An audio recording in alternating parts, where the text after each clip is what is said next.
Yo, welcome back to another leaf fishing adventure, guys. Right now we're going to be getting into salmon season. All right, salmon season is coming up. It actually starts tomorrow. I'm gonna be hitting the bays and a couple of beaches, see what I can do on land just during the first part of the season until the rivers open up on the 16th here in area 10 that I'm in. So I'm gonna get into a rig that I love to use, and it's probably gonna be my go-to for basically ever and for any type of fish. To be honest with you, this can be scaled up or down depending on where you're at, what fish you're looking for, and just the weight that you're using and the size hook basically is what we're gonna change in any different situation. So first off, we're going to get into what rig it is. It's called flossing. It's a technique where you're essentially bouncing a leader line with a weight hooked to it via swivel, snap swivel. And that weight is just going to be bouncing along the bottom section of the water column, basically right in the strike zone where you want to be to effectively catch these salmon. It's going to just be bouncing or maybe just hovering right above the bottom column of the water as the current takes it. You can change the weight to either hit bottom a little bit more if you like that kind of feel, and you can get a bit better of a feedback that way. Or some people like to run a little bit less weight and ride a little bit higher in the column. Either way, you find yours. So we're going to get into how to set that up piece by piece and essentially be able to get out on the water and catch your first salmon. So let's just get into it, all right?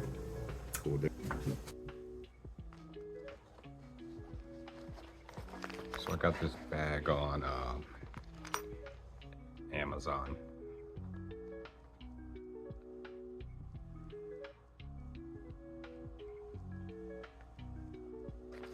I had it a couple of years.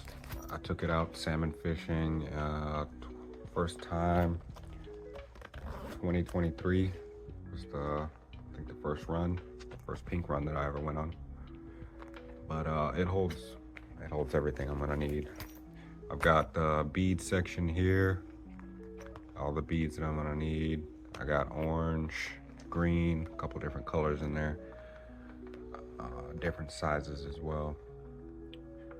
Hooks, swivels are usually in here. I got some pre-tied leaders and some yarn, a couple of jigs, sinkers. These are the sinkers you're gonna need. I'm gonna go through the rig that I use to catch pink salmon, specifically in the rivers.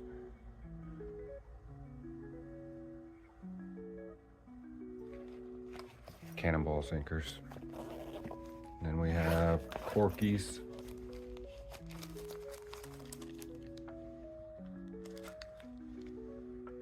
All different sizes and colors. We're gonna have to find out which color, if any, is gonna be most popular for the pinks this year. I was running black a lot last year, or last season, I should say.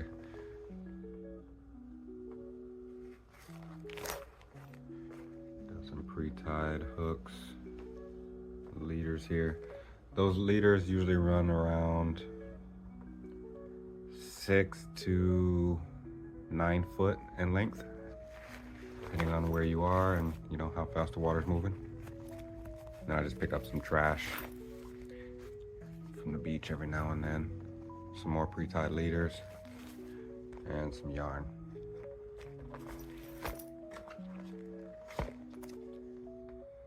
I'm gonna go through exactly what you're gonna need to get out on the water and catch your pink this year.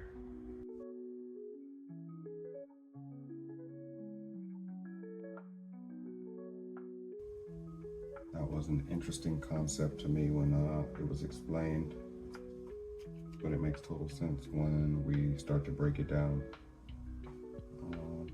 All right, first we're gonna start off with the main line that we're gonna use to put on your spool. This is what I've been running the past couple of years. 10-pound tri-line, big game.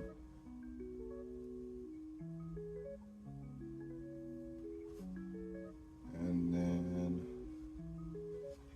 when we talk about line, that's gonna play a big part in how your rigs run through the water and how they cast as well. Depending on your reel, your rod length, guide eyelets, and how much line you actually have on your reel. I like to stick between a 2500 and 3000 series reel for any ocean or big fish in the rivers. It holds the line really well. This line doesn't hold a lot of memory as is, but it's always good to have a little bit bigger of a reel, just so there's no memory issues and ease of castability. All right, moving on from line, we're gonna go with the snap swivels next. Snap swivel. You can play with the size that you want for these guys. Bigger, smaller. Color doesn't make a difference. I got some black ones as well.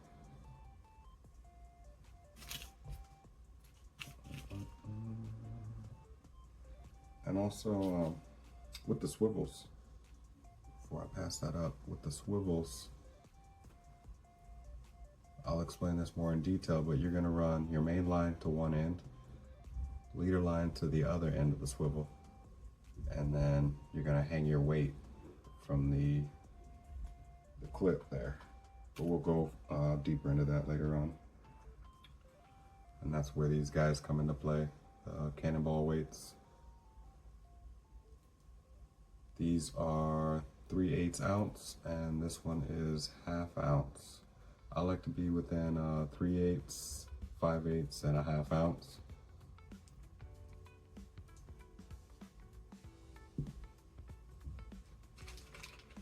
And then next up, we're gonna talk about the beads that we're gonna put on the leader after the weight and the swivel. So you can run either a bead, any different size you want, or if you're not running beads, we do corkies as well. Again, all different sizes and colors. I typically go with the black, or like a black with a purple sparkle in it. That was working pretty well last season, but we'll see what happens this year, right? I'm just gonna throw this in here as a heads up. They do make these pre-tied rigs where you can just go and buy the setup. It's a leader line with the beads, corky, yarn already attached, and the hook is already tied on. So all you have to do is put this on your swivel that you have attached to your main line, and you're good to go. Pretty simple little setup. I can't really read that tag, but it's either $1.79. Yeah, I think it's $1.79. It can't be $7.79. That would be a little crazy. More pre-made lines here, and I also pre-make my own line My leader lines are usually pre-made before I get out there. I usually make about 50 pre-made leader lines with hooks already attached. I might go ahead and throw some beads on these ones that I'm going to be doing this year, just to have them ready. And these are the hooks that I was using, just some cheap hooks that'll get you by.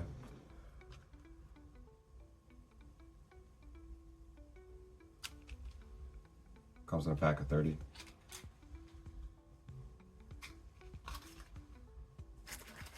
And then, most important, yarn. It's not necessary to have the UV rated line or yarn, sorry, but it's supposed to be helpful. You know, increase bites, why not? And then you can always, you know, just mix it up and have a few different colors and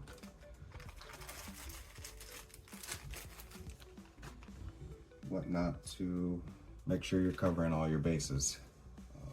And then you're always going to want to have some pliers so you can clip your barbs. If you're not running barbless hooks already, you always want to make sure to clip your barbs, especially in Washington State. That is one of the regulations that we have to follow. And some what do you call it? Hemostats? You know, for removing the hooks. And you can just carry these in your vest or in your pocket or wherever you have space when you're on the water. All right, so we're just gonna run through exactly how to set up this this flossing rig. All right, first things first, you're going to want to learn the egg loop knot. Egg loop. It's a knot that allows you to push the line back through the eyelet, and it creates a loop. That way you can put your bait in there. You can put yarn, which is what we're going to be doing, shrimp, all kinds of things. All right, so first off, we're not going to be using beads, which you absolutely can. Just run beads and a hook, beads, a hook, and yarn, whatever combination you like. You'll figure it out. But for starters, most people go with the corky. It helps you stay a little bit off the bottom. It's good for starters, beginners. I think it allows for less snags, depending on the situation, for sure. So we're gonna run a corky, which goes right above your hook. All right. And then from there, we're gonna throw in a swivel. And that leader line that goes to the hook and the corky is gonna go on one end of the swivel. All right, keep this in mind because it's important on how this setup is gonna come together. Simple fisherman's knot.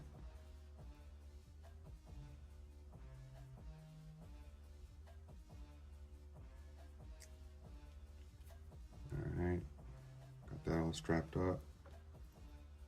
Next, we're gonna put on the weight we're gonna use. All right. Like I said, you can run a 3/8 up to a 1/2 ounce, depending on the water depth, water speed, situation, whatnot. And that's basically it. From here, we have the top swivel portion. All right, bottom, we already tarred our leader line. Top is where the main line is going to strap to, and that's where the hook also, or the weight is as well. So we're going to tie our main line off on the top end of this swivel. and that's gonna allow it to bounce along the bottom freely, mostly tangle free. And lastly, the yarn. I'm gonna open up this egg loop knot that we have tied into our hook. Toss that yarn straight through. Doesn't have to be perfect.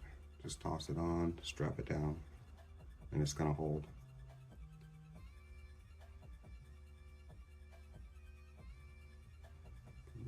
Nice little presentation right there. Looking yummy. And then all together, it's gonna look like this, more or less. You can run a couple beads here in between the corky and the yarn if you want.